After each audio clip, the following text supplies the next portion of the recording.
আজকের পৃথিবীটা যেন দুই ভাবে বিভক্ত। একদিকে আলো ঝলমলে শহর, আকাশচুম্বী দালান, শিশুরা স্কুলে যাচ্ছে বই হাতে নিয়ে আর পাখিরা নির্ভয়ে গাইছে।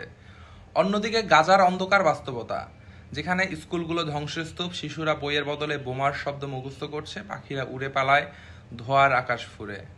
আমরা বলি পৃথিবী সবার, কিন্তু সত্যি কি তাই?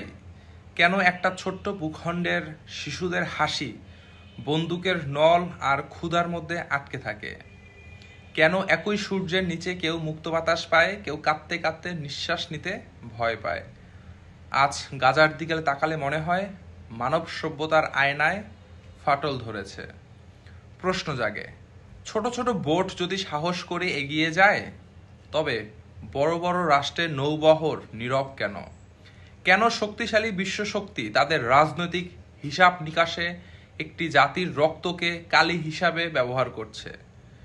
গাজার মায়েদের চোখে ঘুম নেই, বাবাদের কণ্ঠে আশা নেই, আর শিশুদের চোখে ভবিষ্যৎ নেই। তবুও তারা বেঁচে থাকে, কারণ বেঁচে থাকা এক প্রকার প্রতিবাদ। আর আমাদের নীরবতা, সেটি কি অপরাধ নয়? আমরা চাই এমন এক পৃথিবী যেখানে শিশুরা বোমার শব্দে নয়, লালন করবে হাসির সুর, যেখানে পাখির ধোঁয়া নয়, গাইবে সকালবেলার গান, যেখানে মানুষ মানুষকে শুধু পরিচয়ে নয়, হৃদয়ে চিনবে। গাজা আমাদের আয়না। আজ যদি আমরা তাকাই, দেখব আমাদের বিবেক সেখানে ধ্বংসস্তূপে কাঁদছে। প্রশ্ন একটাই, কতদিন আর কতদিন এই পৃথিবী ভিন্ন দুই রূপে থাকবে?